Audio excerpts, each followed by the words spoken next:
So good evening, everyone. My name's Bokushu, and I don't know about any of you, but I really felt I needed to hear this text that we just went through. I wanted to be told about my own greed, anger, and ignorance, which are never ending. And that is why we have to keep coming back to this ceremony. It is so important to see our own greed, anger, and ignorance and to atone, to acknowledge together what we are all subject to, our own stuff. And not just the stuff in this room or on the screen. Thank you all for dialing in to join this ceremony and support it, but all karma throughout all space and all time. So this is the second Fusatsu talk in which I'm talking about the precepts through the lens of the ancestors. And in last month's talk, I brought up Maizumi Roshi and the fifth precept primarily. Not giving or taking drugs, or also expressed as not being ignorant. And this month, it's going to be one of Maizumi Roshi's three teachers, Hakuun Yasutani Roshi. The other two are Bayan Hakujin Kuroda, his father, Maizumi's father, and Koryu Usaka Roshi, his other non-parental teacher. Koryu is a Rinzai lay teacher, or was a Rinzai lay teacher, and Yasutani was an ordained Soto priest until he created his own order called the Sanbo Kyodan, which now has a different name because of what Yasutani wrote and believed. And that is the subject of the talk. Because Yasutani, getting a little bit of feedback. Sorry. There we go. Yasutani broke, at the very least, the ninth, the fourth, the fifth, the seventh, the 10th, and the first precepts in some of the writings that we'll be hearing tonight. And this really points to the critical point that when we break one precept, it almost invariably invokes another precept. And that's because the precepts are constantly in conversation with one another. And our defensive and aggressive behavior is usually rooted in one and then finds another to express itself. So Yasutani was an Olympic level precept breaker. And so we were talking about some of the writings that he left behind. And in last month's talk, I kind of distilled the ceremony into our saying to all space and all time that we're sorry. I'm sorry for all the harm that has been done by me individually and by us collectively. And this is the intimacy of our community in ritual action, fully acknowledging our connection to all of that harm. And conjoined with that is everything forgives everything. So we say that we're sorry, and immediately there is forgiveness. Embedded within this apology is complete and unconditional forgiveness. If we sincerely apologize, we are sincerely forgiven. And this is the power of the community engaging in sincere atonement. And what I wanted to add, just a note to last month's talk, not being ignorant, is there are two really important things that we must not be ignorant of. The first is impermanence, and the second is not being separate, non-separation. And it's really in non-separation that Yasutani lost his way. So the references for this talk are a book called Zen at War. I'm probably one of the last people to read this book. I cannot recommend it too highly, both as an exposition of what Buddhism did during World War II, but also as incredibly well-written and well-researched literature. I really recommend it to you. Then there was, in response to that, or an amplification of it, a tricycle article in fall of 1999. So the book came out in 1997, and there's a second edition, 2006. But in 1999, Tricycle had an article with more text, and this is where we're drawing the text tonight about Yasutani. And that article is quite important. And then the Three Pillars of Zen is the third reference, which of course was written by Philip Kapleau and published in the mid-60s, based mostly on the teachings of Yasutani. And at that time, none of the writings that we're going to talk about tonight were known to the West, and probably mostly forgotten in Japan as well. So Yasutani used to be on our ancestor altar. His name was never chanted with the ancestors, but he is in fact, as one of Maizumi's three teachers, among our ancestors. But his photo was taken down as a result of Zen at War, and it remains down, but this is something I'll address later. Just a brief bio for those of you who don't know about him. He was born in 1885 in a very poor family, so poor in fact that he was adopted at a very early age, and at the age of 5, he went and lived in a temple. He lived in a series of temples until he was 30. So from 5 to 30, he was in temples. Never really had a home life per se. And at 30 or so, he married and became a school teacher. And with his wife, he raised 5 children. And about 10 years into this process, he met his teacher, Sogaku Harada Roshi, and stopped being a school teacher and devoted himself again full-time to Zen practice and Zen teaching. And Harada Roshi was the head of Hoshinji Monastery in Obama, Japan. And he did some very radical things at the time. He trained lay people alongside monks. He emphasized koan practice, and he was a Soto practitioner, Soto priest, and he really emphasized both Sesshin and Satori, or Kensho. And those were all quite unorthodox practices at the time. To combine koans with Soto wasn't really run-of-the-mill. And that innovation has a great deal to do with our practice here.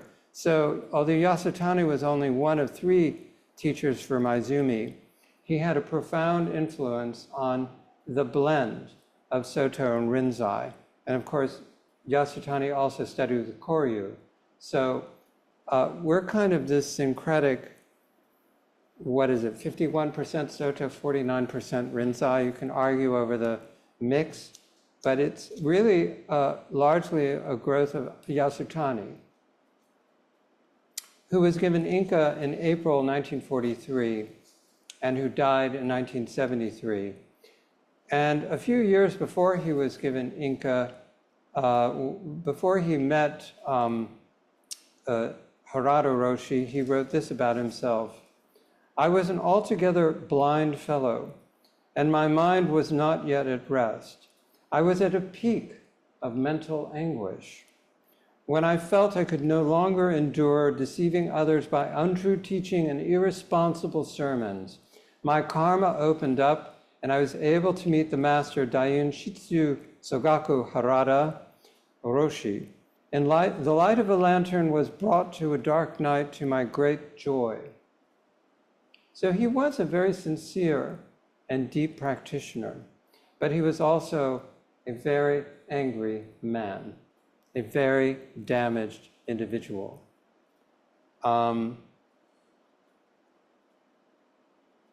So Yasutani approved of Maizumi in 1970, but before that, they met in 1962.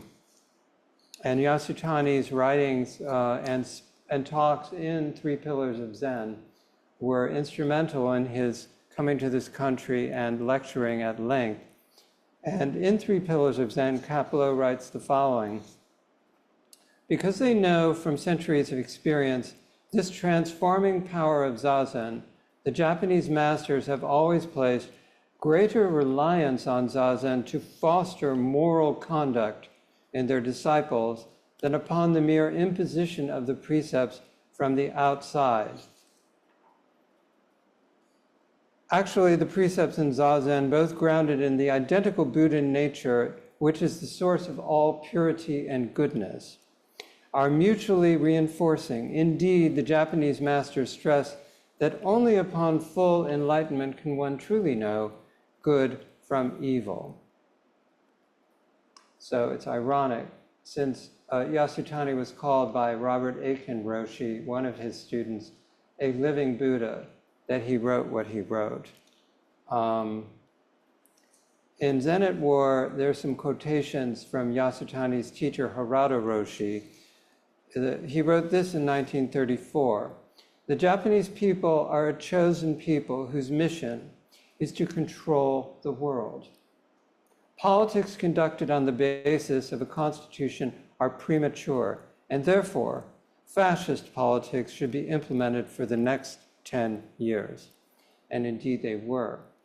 In 1939, he wrote, if ordered to march, tramp, tramp, or shoot, bang, bang, this is the manifestation of the highest wisdom.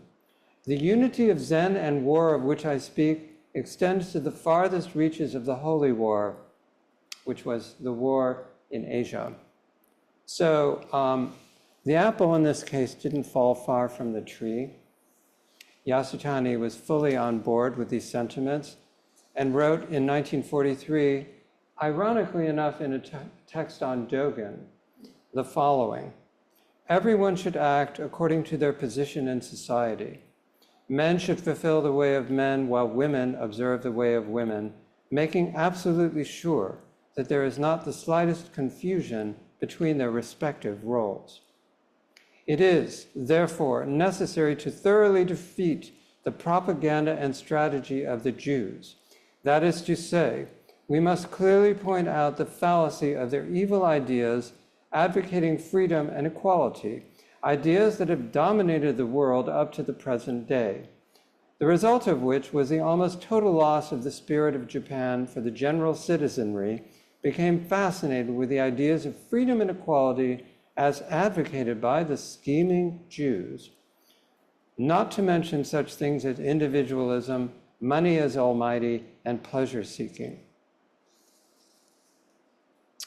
That's a lot to absorb, a lot to take in, that somebody who had such a profound effect on American Zen and in our temple's practice wrote that sort of stuff.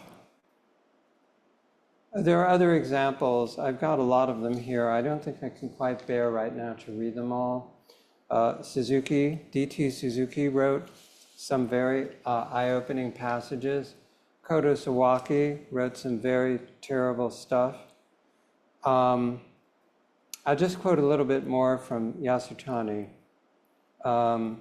In that same book, he wrote, what should the attitude of disciples of the Buddha as Mahayana bodhisattvas be toward the first precept that forbids the taking of life? Those who understand the spirit of the Mahayana precepts should be able to answer this question immediately.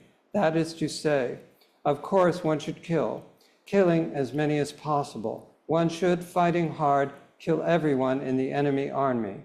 The reason for this is that in order to carry compassion and filial obedience through to perfection, it is necessary to assist good and punish evil. However, in killing the enemy, one should swallow one's tears, bearing in mind the truth of killing yet not killing. So we see at the end of this passage a twisting of Zen teaching to fit the mode of the time, which was to offer propaganda and support for the war.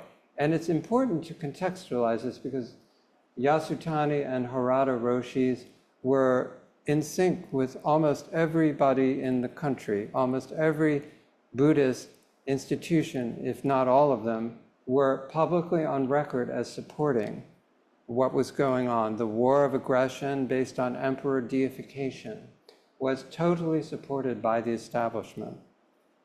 And what were they actually supporting? I'll read just one more text, also from Zen at War.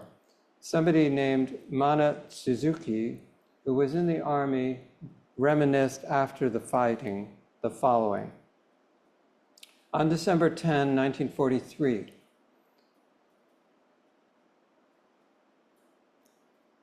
I entered the 109th Infantry Regiment as a private. On the 10th day, I was sent to China. There, I was told that I would undergo bayonet and marksmanship training using as targets live Chinese prisoners tied to trees.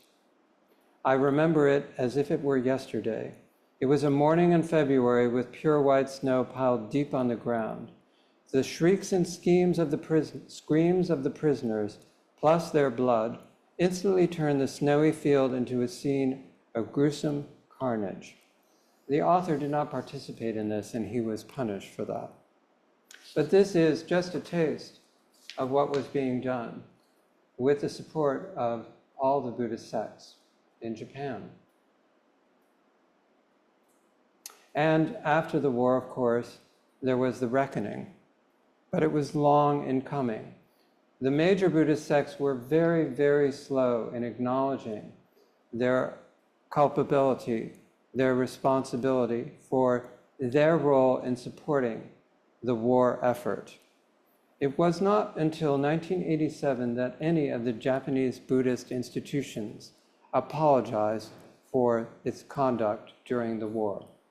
Soto Zen came 5 years later, and really, apparently based on the book Zen at War, only because in 1980, 7 years before, they published an extremely reactionary text that actually glorified the war effort rather than apologize for it. But as a response to glorifying the war, only 7 years before, they retracted that publication and apologized for it.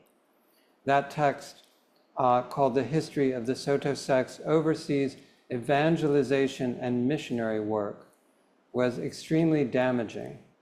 But they then said, 1987, "We are ashamed to have published such a work, justifying these barbaric acts in the name of religion."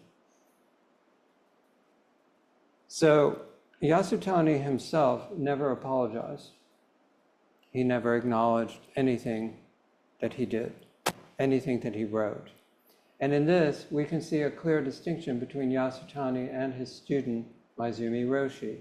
As I said in our last month's talk, Maezumi apologized repeatedly, publicly and privately, for his conduct, which did not involve advocacy of war. These were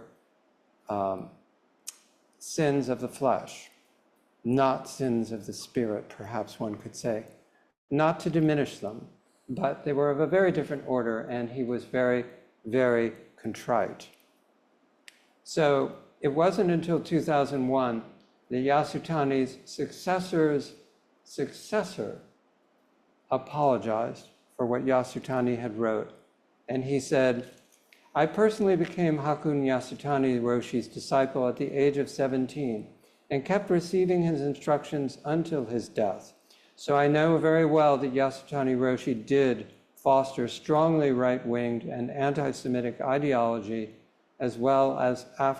during as well as after World War II, just as Mr. Victoria points out in his book.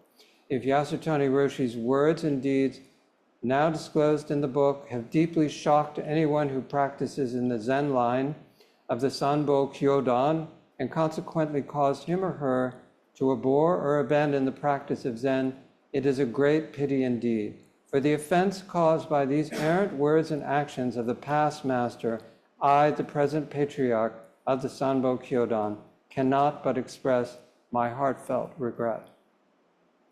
What really is the difference between those of us sitting here and Yasutani Roshi? It's easy to critique his words, and I make no apology whatsoever or excuse whatsoever for them. Although in bowing and chanting, I fully apologize for them. But I'm not excusing them. And not excusing them, I still have to ask, what exactly is the difference between us and him? I don't think it's as theoretical a question as it might seem. Now, some years passed, and when he came to the United States, starting in 1962, he sang a very different song. So I'm going to read just one thing he wrote, which came out actually a few years later, 1969, in the ZCLA Journal, from his essay, The Crisis in Human Affairs and the Liberation Found in Buddhism. So this is 44 years after the war's end. I'm sorry, am I doing that right? No, 24 years, excuse me, 24 years. Can't add or subtract when you're giving a talk, never do it.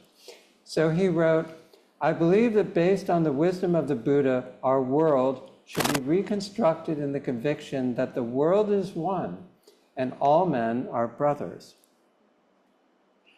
We should reconstruct all humane pursuits such as philosophy, ethics, law, economics, etc., and by doing so make a foundation for the practice of all mankind realizing international unity. The whole earth as one nation, raising heaven and earth, transforming the suffering world into the pure land. This is the most blessed project that could be accomplished by human beings. I sincerely wish understanding among all peoples of the world. I hope you will agree and cooperate.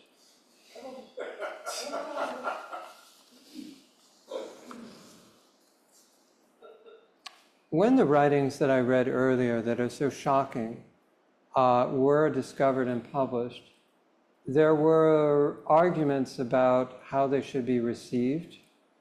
Some said the exposition lacked context. Others said that Yasutani surely had changed between 1943 and 1962 and so on.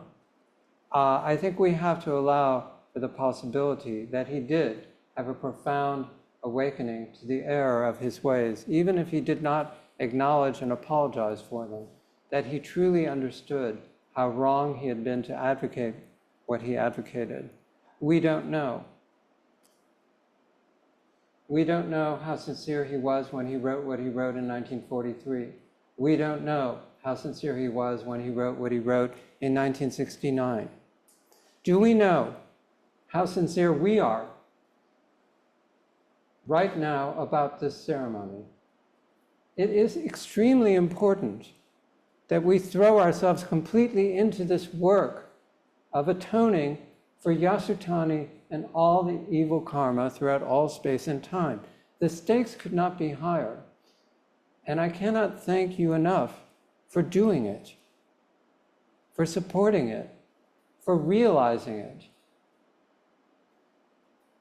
But what are we to do with this? Whether we think he was sincere or we don't think he was sincere, what can we do with this unbelievable discovery of these texts? I have a few suggestions. Choose at random what works for you or throw them all out as you prefer. I think that we can reflect on what each of us might have done under the circumstances that Yasutani found himself in a country that was increasingly on the ropes in its imperial ambitions. In 1943, if we were there, with our history as his, what would we have done and said? None of us know, but I think it's worth asking the question. Second, we can be thankful that we have not done what he did, but not delude ourselves if we are morally or ethically superior, however much we might wish to believe we are. In other words, we must not elevate ourselves while blaming Yasutani. That's the seventh precept. So we can't apply the precepts in violation of the precepts. And to judge Yasutani without reflecting on ourselves would be a violation of the precepts, which doesn't diminish the harm of his words. It only offers us a better way to look at them, a more self-inclusive way. When I see other people doing what I consider to be wrong, I have made it my project to look at this. Because as little control as I have, this is what I have a tiny bit of control over. Tiny. Recognize that we're intimately connected to the enormous harm that's been done. Don't separate from Yasutani the way Yasutani separated from the scheming Jews, as he called them. Don't separate. Look at the groups that you dislike. Look at the people that you lump together. Look at the people that you look down on. I've got plenty to look at, I can assure you. Atone for all the wars, for all the propaganda promoting the wars, for all the priests justifying the wars. And last, perhaps but not least, I want to make an appeal that we put Yasutani back on the ancestor altar with a big health warning, like a pack of cigarettes. Don't smoke these, they're bad for you. But he was an ancestor. This is not an appeal to put him back the way we saw and do see so many with the Civil War monuments, the Confederate monuments, that whole thing. I think there's some people who want those monuments because they want to glorify what they stand for. I'm not saying all of them, but I think there's some of that. I am not advocating at all for elevating what he stood for in those writings. I think he is both an ancestor and a cautionary tale that we can all take to heart. And we need to all take to heart not to do what he did. There are negative examples that are of great value, and he was both a positive in his later years and at that time in the 40s, a negative example. And we do, of course, chant the name of Maizumi's father, Bayan Hakuun Yasutani Roshi, who was the Chief Justice of the Soto Supreme Court. He was always very high up in the Soto realm, a very important figure in that sect. And I don't know, but I have to wonder whether he was in any way superior in his thinking at that time to what Yasutani thought. We don't know. I'll tell you this, though, he was a lot smarter. He didn't leave behind any writings like Yasutani left behind. Don't leave any writings like that behind. Take my advice. So let's get to the precepts. I think I've been talking too long.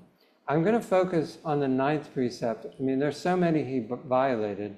The ninth, not indulging in anger. The fourth, non-lying. The fifth, not being ignorant. The seventh, not elevating the self and blaming others.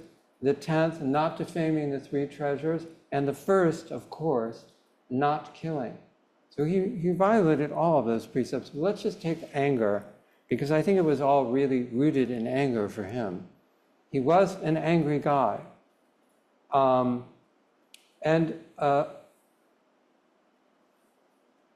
Maybe what he wanted to do was just to exercise his karma, to give voice to the pain of having been adopted at 2 or 3 years old, sent to monasteries, never having had a home. He was so damaged, so angry about his upbringing. Perhaps that explains, in part, some of the anger. It's out of our damage that I think we express this kind of anger. I certainly look at it in myself. We have several statements of this precept that I'd like to briefly review. Bodhidharma, in his commentary, said, self-nature is subtle and mysterious. In the realm of the selfless Dharma, not contriving reality for the self is called the precept of not indulging in anger. So this version of or comment on the precept has the word self several times. It is an assertion of the self, trying to stamp out what doesn't conform to what we want, not contriving reality. Reality is exactly what it is. Yasutani was well trained in that. Why couldn't he see it? Well, apparently he had a big blind spot. He thought he knew what reality was, and he thought that Japan could impose it on everyone else. Well, it didn't work out that way. Dogen's commentary is not advancing, not retreating. Sounds rather military, doesn't it? Sounds perfect. Not advancing, not retreating. There is an ocean of bright clouds. There is an ocean of solemn clouds. Each of us contains those oceans. At any moment, the water may surge up, and you may find yourself an ocean of solemn clouds that you want to envelop the world with your point of view, your truth, and no one else's. That's what happened with Yasutani. That's what happened with Japan, I think. World domination. Yasutani's teacher laid it right out in this text that he wrote. We always want to choose the ocean of bright clouds, but it's when we see the ocean of solemn clouds that I think we really need to look very hard at what's going on inside of ourselves. And then Zen Peacemaker version, which like last month I think is really the best here, transforming suffering into wisdom. This is the precept of not being angry. Transforming the suffering of our anger into the wisdom that we do not have the one true way, that we can't even manage ourselves. How can somebody who couldn't even manage himself aspire to world domination? It's so crazy. But I think I can see in myself some hints of how a person could go so badly astray. And I urge everyone else to look in themselves and see where your insecurities direct you. Where do you impose on others because of your own insecurities and problems? I think this is very fertile for all of us. So I think the wisdom that we can transform suffering into is to go more deeply into our own wounded feelings. See our anger as the marker of our suffering, and extend compassion to ourselves and the others who have triggered the suffering that is so strong in us, and for which we are responsible. Other people can trigger us, but we're responsible for what we feel and what we do, not them. I'd like to close with a reading of an inscription. I have been to Harada Roshi's temple, Hoshinji. I spent a week practicing in sesshin there. It's a beautiful place nowadays. They still welcome foreigners, and I highly recommend it if you go there. And at the bathroom, there is an inscription. I thought it was quite beautiful, so I'll close with that inscription. There is not even one thing. What then is there to wash? If dust and dirt were to exist, from where would it arise? If you can truthfully answer these questions, then you may enter the bath. It is said that water washes away impurities, but one must know that water is also dirt. Even if you can immediately eliminate both water and dirt, at that point, you must wash again. Thank you.